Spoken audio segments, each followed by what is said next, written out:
মাত্র ১ মাস পরীক্ষামূলকভাবে চালানোর চুক্তি করে আর কোনোদিনই বন্ধ করেনি পানিচোর ভারত। দর্শক, বলছি ফারাক্কা ব্যারেজের কথা। ১৯৭৫ সাল থেকে গত ৪৮টি বছর ধরে আমাদের পদ্মা নদী থেকে চোরের মতো পানি চুরি করেই যাচ্ছে তথাকথিত বন্ধুপ্রতিম প্রতিবেশী ভারত। দর্শক, জানেন কি এই চুরির কারণে ১৯৭৫ সালের পর থেকে পদ্মায় কি পরিমাণ পানি কম আসছে? সম্প্রতি বাংলাদেশে ইন্ডিয়া আউট ক্যাম্পেইন চলছে, কারণ বাংলাদেশের আভ্যন্তরীণ রাজনীতিতে ভারতের ধারাবাহিক অবৈধ হস্তক্ষেপের মাত্রা সীমা ছাড়িয়ে গেছে।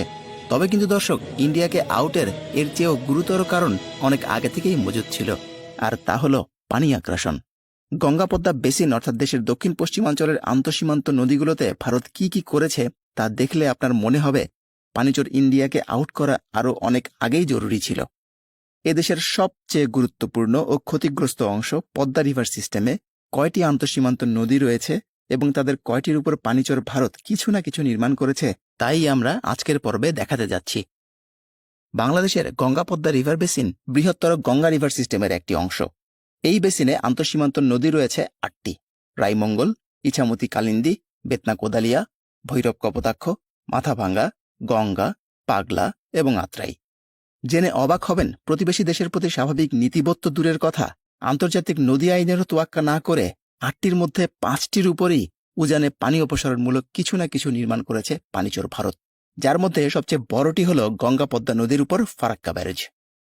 নদীটি মূলত বাংলাদেশের অভ্যন্তরে দুটি অংশে বিভক্ত। প্রথম অংশটি গঙ্গা, যা ২৫৮ কিলোমিটার দীর্ঘ এবং ভারতের সাথে পশ্চিম সীমান্ত থেকে শুরু করে ঢাকা থেকে প্রায় ৭২ কিলোমিটার পশ্চিমে গোয়ালন্দ ঘাটে যমুনার সাথে মিলিত হয়েছে। দ্বিতীয় অংশটি পদ্মা, ১২৬ কিলোমিটার দীর্ঘ, যা গোয়ালন্দ ঘাট থেকে শুরু করে চাঁদপুরে গিয়ে মেঘনার সাথে মিলিত হয়েছে। এভাবে পদ্মার মোট দৈর্ঘ্য দাঁড়ায় ৩৮৪ কিলোমিটার এবং বাংলাদেশের পুরো দক্ষিণ পশ্চিম অঞ্চল এই পদ্মা রিভার সিস্টেম দ্বারাই পানি পেয়ে থাকে। অথচ দর্শক, এই পদ্মার উপরেই ভারত নির্মাণ করেছে ফারাক্কা ব্যারেজ। ফারাক্কা হল হুগলি নদীর নাব্যতা বৃদ্ধি করে কলকাতা বন্দরকে সচল রাখার উদ্দেশ্যে বাংলাদেশ সীমান্ত থেকে মাত্র ১৭ কিলোমিটার উজানে গঙ্গা নদীর উপর নির্মিত একটি ব্যারেজ, যা ১৯৭৫ সাল থেকেই অবৈধভাবে পানি চুরির কাজে ব্যবহৃত হয়ে আসছে।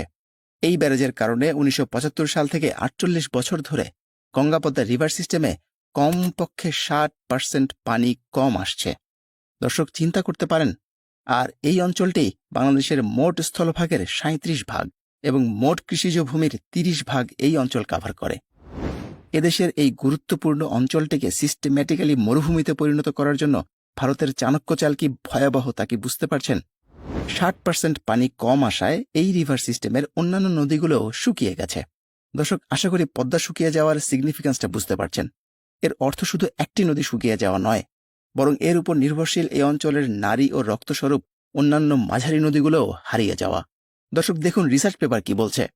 The piracy of the Ganga water weakened its flow through Bangladesh, silting the Ganga, its distributaries like Boral, the Gorai, the Arialkha, the Bhoirab, the Mathabhanga, the Kumar, and the Ichamoti, and its distributaries like Musakhan, Madhumati, Poshur, and Kopotakho. A huge shoal formed at the origin of the Boral and obliterated the origin of its distributary, the Musakhan. গঙ্গার পানি চুরির কারণে পলি পড়ে এর প্রবাহ দুর্বল হয়ে গিয়েছে, পাশাপাশি দুর্বল হয়েছে এর শাখা নদীগুলো, যেমন বড়াল, গড়াই, আরিয়ালখা, ভৈরব, মাথাভাঙা, কুমার ও ইছামতির প্রবাহ, এবং শাখা নদীগুলো যেমন মুসাখান, মধুমতি, পশুর ও কপোতাক্ষ। বড়ালের উৎপত্তিস্থলে বিপুল পরিমাণ শোল তৈরি হয়েছে, যা মুসাখানের উৎপত্তিস্থল বিলুপ্তই করে দিয়েছে। দর্শক, চিন্তা করে দেখুন, একটি নদী পুরোপুরি বিলুপ্ত হয়ে গিয়েছে। এরকম আরো কত শত ছোট ছোট নদীর যে মৃত্যু হয়েছে তার পরিসংখ্যান কেউ হয়তো রাখেইনি। ধন্যবাদ ভারত, ১৯৭১ সালে আমাদেরকে সাহায্য করেছিলেন, কিন্তু সেটি কি এই আগ্রাসন চালানোর সুযোগ করার জন্যই করেছিলেন? দর্শক, শুধুমাত্র কয়েকটি বড় বড় শাখা নদীর অবস্থা জানলেই আফসোসের চোখ সিক্ত হয়ে আসে। দেখুন গঙ্গার বাম ও ডান তীরের শাখা নদীগুলোর কি অবস্থা। বড়াল গঙ্গার বাম তীরের শাখা নদী। স্বাভাবিকভাবেই পদ্মায় পানি না থাকা মানে বড়ালেও পানি না থাকা। আলটিমেট প্রভাব একটি নদীর মৃত্যু। আর একটি নদীর মৃত্যু মানে ওই এলাকার সমস্ত বাস্তু সংস্থান ওলটপালট হয়ে যাওয়া। আর গেছেও তাই। বড়াল নদীর উভয় কূলের মানুষেরা বিশেষভাবে বেশি বেশি ভারতীয় পণ্য কিনে তাদের এই মহানুভবতার প্রতিদান দিতে পারেন। এবার আসা যাক ডান তীরে।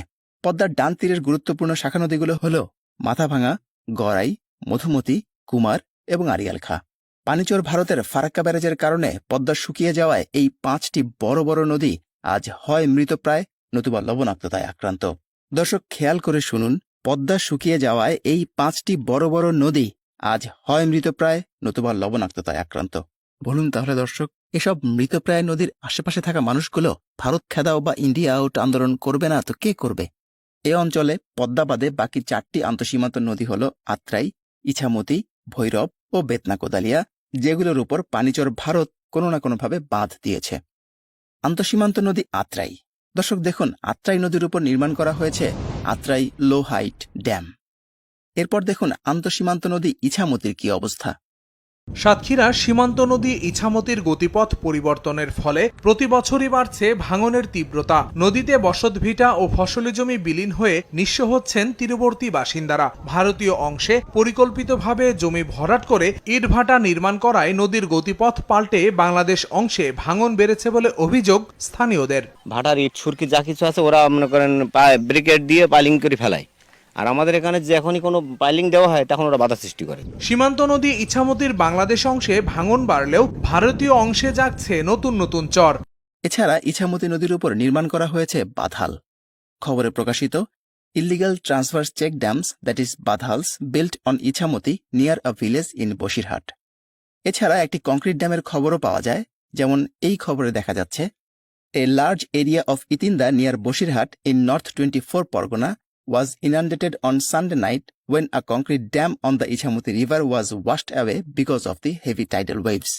অতএব দর্শক দেখুন, কোনো না কোনো ভাবে তারা নদীর স্বাভাবিক প্রবাহকে ব্যাহত করেই চলেছে, আমরা জানি বা না জানি। আর এগুলোর বেশিরভাগই হয়তো আমাদেরকে না জানিয়ে করা হয়েছে, কারণ ইম্প্যাক্ট অ্যাসেসমেন্টগুলোতে আমরা অভিযোগ পেয়েছি পানিচর ভারত নদী সম্পর্কে যথেষ্ট তথ্য বাংলাদেশকে অবহিত করে না। এবার দেখুন আন্তঃসীমান্ত নদী ভৈরব। ফারাক্কা ব্যারেজের ঠিক পরপরই পদ্মা নদী বাংলাদেশে প্রবেশের আগে আগে ভারতীয় ভূখণ্ডে যে 50 কিলোমিটার পথ পাড়ি দেয়, ঠিক সেখান থেকে পদ্মা থেকে পানি পেয়ে উৎপত্তি হয়েছিল ভৈরব নদীর। ফারাক্কার কারণে এই ভৈরবও আজ মৃত। 2013 সালে প্রকাশিত একটি জার্নালে আমরা পাচ্ছি, Bhairab is not an active river. It fed rivers of Jhenaidah and Jessore. It faces a cross dam in Nadia district and a regulator on Jalangi river. Piracy of Jolongi's water drastically reduces Voirob's flow, therefore irrigation in Meherpur and Chuadanga affected. অর্থাৎ আমাদের ঝিনাইদহ এবং যশোরের যে নদীগুলো ভৈরব থেকে পানি পেত তা আর পাচ্ছে না। ভৈরব এখন অ্যাক্টিভ নয়, মৃত একটি নদী। আর জলঙ্গিতে ক্রস ড্যাম এবং রেগুলেটর থাকার কারণে পানি এমন মাত্রায় কমে গিয়েছে যে আমাদের মেহেরপুর এবং চুয়াডাঙ্গার কৃষিকাজ ক্ষতিগ্রস্ত হয়েছে। এ এক আজব বন্ধুদেশ বটে আমাদের ঝিনাইদহ, যশোর, মেহেরপুর এবং চুয়াডাঙ্গার। দর্শক, আপনারা এ বন্ধুকে কিভাবে আপ্যায়ন করবেন তা কমেন্ট বক্সে জানাতে পারেন। আন্তঃসীমান্ত নদী বেতনা কোদালিয়া। জয়েন্ট রিভার কমিশনের 1996 সালের একটি রিপোর্ট অনুযায়ী বেতনা কোদালিয়ার উপর ভারতীয় অংশে স্লুইস গেট দিয়ে পানি নিয়ন্ত্রণের তথ্য উঠে এসেছে। তো এই হলো দর্শক গঙ্গা পদ্মা বেসিনের মোট 8টি আন্তঃসীমান্ত নদীর মধ্যে 5টিতেই বাঁধ দিয়ে বাংলাদেশের ন্যায্য হিস্সা কেড়ে নেয়ার বিস্তারিত চিত্র। নিশ্চিতভাবেই এই চিত্র বাংলাদেশী হিসাবে আমাদের মর্মাহত করে। এবার আসুন এক নজরে দেখা যাক পানিচর ভারত কর্তৃক নদী 5টিতে বাঁধ দেওয়ার ফলে পুরো অঞ্চলটিতে কি কি প্রভাব পড়ল। দর্শক, পদ্মা বেসিনের এই অঞ্চলটি বাংলাদেশের মোট স্থলভাগের 37 ভাগ এবং দেশের 30 ভাগ কৃষি উৎপাদনযোগ্য জমি এই অঞ্চলে অবস্থিত। দেখুন, আমাদের এত গুরুত্বপূর্ণ একটি অঞ্চল লবণাক্ততায় বিষিয়ে গেছে। বাংলাদেশ মিনিস্ট্রি অফ এগ্রিকালচারের সয়েল রিসোর্স ডেভেলপমেন্ট ইনস্টিটিউটের 2010 সালের সমীক্ষা অনুযায়ী 2.86 মিলিয়ন হেক্টর উপকূলীয় জমির 1.56 মিলিয়ন হেক্টর আবাদযোগ্য জমি বিভিন্ন মাত্রার লবণাক্ততার দ্বারা আক্রান্ত হয়েছে, যার মূলে রয়েছে ভারতের এই বাঁধগুলো। লবণাক্ততার মাত্রা দাঁড়িয়েছে 15 ডিএস পার স্কোয়ার মিটারে। জয়েন্ট রিভার কমিশনের একটি গবেষণা বলছে, ফারাক্কা ব্যারেজ কনস্ট্রাকশনের কারণে 1976 সাল থেকে 1993 সালের মধ্যে শুধুমাত্র কৃষিতেই বাংলাদেশের ক্ষতি হয়েছে 4,367 কোটি 71 লক্ষ টাকা। এই অঞ্চলের মাটি শুষ্ক হয়ে গেছে, ভূগর্ভস্থ পানির স্তর অর্থাৎ গ্রাউন্ড ওয়াটার লেভেল নিচে নেমে গেছে।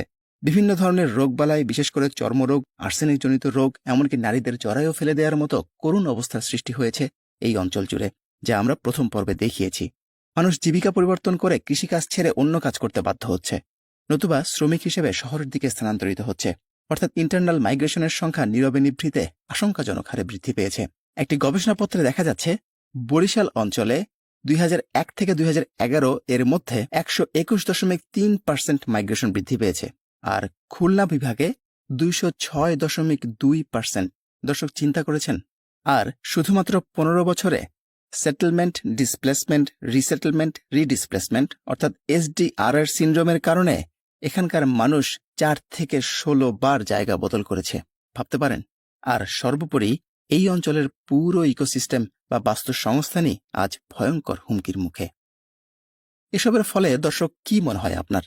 এই বিশাল পরিমাণ চুরি অথবা বর্বর পানি আগ্রাসন কিভাবে বন্ধ করা সম্ভব বলে মনে করেন?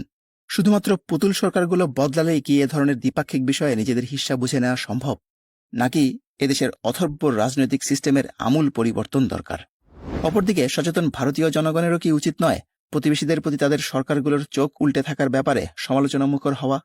প্রতিবাদের অংশ হিসেবে নিজেদের অস্তিত্ব টিকিয়ে রাখতে বাংলাদেশিরা ভারত খেদাও ও ভারতীয় পণ্য বর্জন সম্ভবত চালিয়ে যাবে, এবং তার চেয়ে গুরুতর কোনো কার্যক্রমে অংশ নিতে হলেও তারা তা নেবে বলে আমাদের ধারণা। ধন্যবাদ আমাদের সাথে থাকার জন্য। ভারতের পানি আগ্রাসন নিয়ে আমাদের পরবর্তী এপিসোডগুলো দেখার আমন্ত্রণ রইল, এবং আমাদের চ্যানেলটিতে সাবস্ক্রাইব না করে থাকলে অবশ্যই সাবস্ক্রাইব করে সাথেই থাকুন। ধন্যবাদ।